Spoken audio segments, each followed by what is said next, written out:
Penyebaran agama Islam di Indonesia tidak lepas dari peran para pendakwah, terutama mereka yang berjuang berdakwah pada abad ke-14. Para pendakwah tersebut dikenal dengan sebutan Wali Songo. Sebutan Wali Songo diambil dari kata Waliullah, artinya wakil Allah, dan Songo yang artinya 9. Sehingga Wali Songo adalah 9 wakil Allah yang memiliki peran untuk menyiarkan agama Islam. Yang pertama, Raden Rahmat atau Sunan Ampel. Raden Rahmat atau Sunan Ampel tidak berasal dari Jawa. Ia berasal dari sebuah negeri yang bernama Negeri Campa. Ia lahir pada tahun 1401 Masehi. 78 tahun setelahnya, yaitu pada tahun 1479, Raden Rahmat mendirikan Masjid Demak sebagai sarana untuk berdakwah. Kemudian, ia juga membangun pusat pendidikan, yaitu pesantren, yang menjadikan pusat pendidikan dan berpengaruh di dunia. Yang kedua, Syarif Hidayatullah atau Sunan Gunung Jati. Sunan Gunung Jati atau yang bernama asli Syarif Hidayatullah menjadikan kota Cirebon sebagai pusat dakwahnya. Sunan Gunung Jati adalah cucu Raja Pajajaran Prabu Siliwangi. Menurut sebuah pendapat, Sunan Gunung Jati dihormati oleh Kerajaan Demak dan Pajang. Beliau memiliki jasa yang amat besar dalam penyebaran Islam di Jawa Barat. Di Cirebon, Sunan Gunung Jati mendirikan Kesultanan Cirebon dan Banten serta pesantren Gunung Jati. Yang ketiga, Maulana Malik Ibrahim atau Sunan Gresik. Maulana Malik Ibrahim atau akrab disebut Sunan Gresik merupakan Wali Songo yang lahir di tempat yang sama sebagaimana lahirnya Sunan Ampel, yaitu di Negeri Campa. Masyarakat Jawa biasa menyebut Sunan Gresik sebagai Asmara Kandi. Sunan Gresik merupakan Wali Songo yang dapat dikatakan senior, karena Sunan Gresik merupakan orang pertama yang menyebarkan agama Islam di tanah Jawa. Desa yang menjadi tempat bernaung Sunan Gresik untuk berdakwah adalah daerah Laren.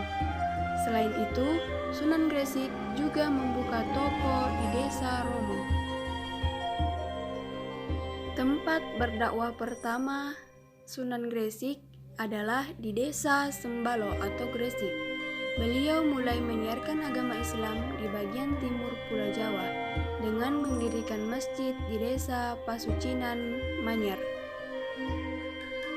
Yang keempat, Raden Said atau Sunan Kalijaga. Bernama asli Raden Said yang lahir diperkirakan pada tahun 1450. Ia adalah putra dari Adipati Tuban, yaitu Temenggung Wilatikta atau lebih dikenal dengan Raden Sahur. Sunan Kalijaga adalah sunan yang paling merakyat, tak kalah menyebarkan agama Islam pada masyarakat Jawa. Sunan Bonang adalah guru dari Sunan Kalijaga. Pendekatan yang digunakan Sunan Kalijaga adalah menyiarkan agama Islam melalui kesenian dan kebudayaan. Beberapa kesenian yang menjadi warisan Sunan Kalijaga adalah wayang, seni ukir, seni tulis, dan gamelan. Dan beberapa lagu yang merupakan warisan Sunan Kalijaga adalah lagu Lir Ilir dan Gundul Pacucul. Yang kelima, Jafar Sodik atau Sunan Kudus. Sunan Kudus merupakan anak dari Usman Haji yang merupakan seorang pendakwah di daerah Jipang, Panolan, Blora. Sunan Kudus memiliki keilmuan dalam agama Islam berupa ilmu fikih, usul fikih, tauhid, hadis, dan logika. Gending Mas Kumambang dan Mijil adalah sebuah cerita yang ia buat untuk kepentingan berdakwah. Sunan Kudus wafat pada tahun 1550 Masehi dan dimakamkan di pemakaman Masjid Menara Kudus. Cara Sunan Kudus mendekati masyarakat dengan memanfaatkan simbol Hindu-Buddha. Hal itu terlihat pada arsitektur Masjid Kudus. Bentuk dari menara, gerbang serta pancuran wudhu, Masjid Kudus melambangkan 8 jalan Buddha. Beliau mendapat gelar Wali Al-Ilmi, yang berarti orang yang berilmu seperti yang dimilikinya, yaitu kepandaian dan berilmu luas. Yang keenam, Raden Umar Said atau Sunan Muria.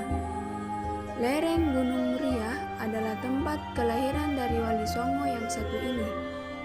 Kata Muria diambil dari kata Gunung Muria yang terletak 18 km dari utara kota Kudus. Metode dakwah yang digunakan oleh Sunan Muria adalah penyebaran agama Islam dengan cara yang halus. Beliau amat senang berdakwah di tempat terpencil dan jauh dari ekosistem kota. Salah satu tempatnya adalah di sekitar Gunung Muria. Karena daerah tersebut merupakan pegunungan, maka Sunan Muria berinteraksi dengan masyarakat dengan mengajarkan cara bercocok tanam, berdagang, serta melaut.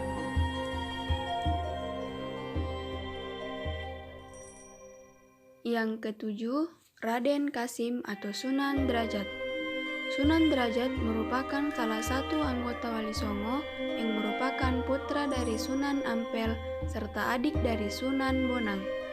Akrab disapa Raden Kasim. Beliau belajar agama Islam melalui ayahnya di pondok pesantren yang berlokasi di daerah Ampel. Sunan Derajat terkenal akan jiwa sosialnya yang tinggi. Ini kemudian sejalan dengan tema-tema dakwah yang beliau bawakan, yang mana terkait dengan gotong royong atau saling membantu. Beliau sangat senang menolong orang, mengasihi anak yatim, dan menyantuni fakir miskin. Hingga akhirnya beliau wafat pada tahun 16 Masehi dan dimakamkan di Pacitan. Yang kedelapan, Raden Mahdum atau Sunan Bonang adalah putra Sunan Ampel dan Nyai Ageng Manila. Setelah ayahnya wafat, beliau mengambil keputusan belajar agama di Malaka. Setelah selesai menimba ilmu, Sunan Bonang kembali ke Tuban dan mendirikan pondok pesantren. Dakwahnya melalui kesenian sastra berbentuk suluk atau tembang tamsil.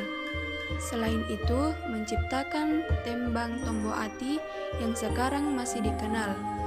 Gamelan Jawa merupakan salah satu budaya Hindu yang diberi nuansa berbeda, serta pada pewayangan dimasukkan cerita Islami. Yang kesembilan, Raden Paku atau Sunan Giri. Sunan Giri lahir di Blambangan pada tahun 1442 Masehi dan merupakan putra dari Maulana Ishaq. Setelah berguru selama 3 tahun oleh ayahnya, beliau kemudian mendirikan pesantren di desa Sidomukti, Kebon Mas. Pesantrennya dikenal sebagai salah satu pusat penyebaran agama Islam di Pulau Jawa. Pesantren Giri terus berkembang hingga menjadi sebuah kerajaan kecil yang disebut dengan Giri Kedaton.